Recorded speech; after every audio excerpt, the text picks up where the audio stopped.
Hello children, how are you?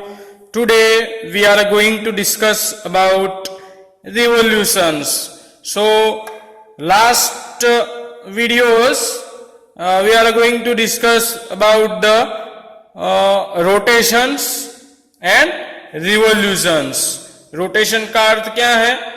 Rotations का अर्थ क्या है बच्चों? आपको पता है, मैंने आपको पढ़ाया भी है। और आज हमें देखना है रिवॉल्यूशन किसे कहते हैं। जो अर्थ अपनी एक्सिस पे जब रोटेट होती है तो हम उसे रोटेशन बोलते हैं। लेकिन रिवॉल्यूशंस मैंने आपको बताया था बच्चों, जब अर्थ सन के आगे पीछे एक्सिस होती है, रोटेट होती है, तो उसे क्या बोलते हैं बच्चों? रिवॉल्यूशंस बोलते हैं। तो starts revolutions, the paragraph is the earth takes 365 days to complete a one revolution around the sun. तो हमारी अर्थ को, जो यहाँ पे अर्थ है, हमारी अर्थ को सन के आगे पीछे रोटेशन होने में कितने दिन लगते हैं? 365 दिन लगते हैं। 365 दिन यानी कि 1 ईयर कंप्लीट होता है। 1 ईयर होता है तब उसका जो रोटेशंस है वो कंप्लीट होता है। किसके आगे पीछे? सन के आगे पीछे एक्सिस होने में। So this period is called a year. और इसे क्या बोलते हैं? इस पीरियड को क्या बोलते हैं बच्चों? ईयर। हम जानते हैं कि 365 दिन यानी कि 1 ईयर कंप्लीट हो जाता है।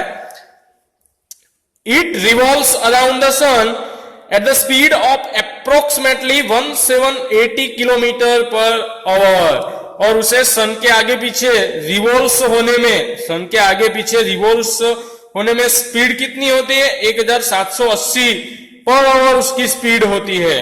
1780 किलोमीटर पर आवर की स्पीड से वो सन के आगे पीछे रोटेशन करती है हमारी अर्थ।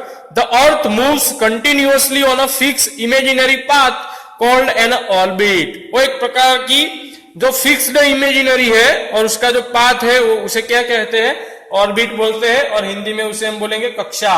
कि वो एक प्रकार की चौकस ऑर्बिट में वो सन के आगे पीछे घूमती रहती है, रोटेशन करती रहती है। This orbit of the earth is not round but elliptical oval. This is the reason why the distance between the earth and the sun does not remain the same throughout the year. The earth revolves around the sun at the speed of approximately 1780 kilometre per our. आगे भी हमने ऊपर देखा कि जो 1780 kilometre per our से वो सन के आगे पीछे हमारी जो अर्थ है वो रोटेशंस होती है। अब यहाँ पे देखो अर्थ दिया गया है और यहाँ पे हमारी अर्थ है। यहाँ पे उसके सामने क्या दिख रहा है बच्चों? सन है। और अर्थ के पास में, नियर में हमें क्या दिख रहा है? मून। तो इस प्रकार के जो हमारी जो अर्थ है वो सन के आगे पीछे यानी कि रिवॉल्यूशन करती रहती है। The moon revolves around the earth and the earth revolves around the sun। जो हमारा मून है वो हमारे अर्थ के आगे, अर्थ की एक्सिस पे रिवॉल्व्स होता है। और जो हमारी अर्थ है वो सन के आगे पीछे रिवोल्ट यानी कि रोटेशन करती रहती है बच्चों। The earth makes an angle of 23.50 to its axis and 66.50 अंशिस टू its ऑर्बिट। वो एक प्रकार के ऑर्बिट यानी कि कक्षा बनाती है हमारी अर्थ। और उसका जो एंगल है वो एंगल भी दिया गया है, आपको अंडरलाइन करना है यहाँ पे। 23.50 एक्सिस एंड 66.50 यानी कि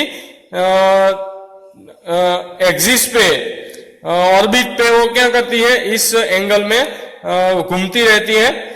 The titling of the earth on its axis causes the varying lengths of day and night and also change in season। और इस तरह से हमारी अर्थ पे जो हमारी जो सीजन्स है, summer, winter, monsoon season, rainy seasons, उसमें क्या होता है? बदलाव आता है। और डे और नाइट में भी क्या होता है? आगे भी हम पढ़ चुके हैं कि किस पार्ट सूर्य के सामने हो तो डे और नाइट होती है, और विरुद्ध में हो तो क्या होता है बच्चों? तो आपको अच्छी तरह से अब पता चल गया होगा। Thank you very much.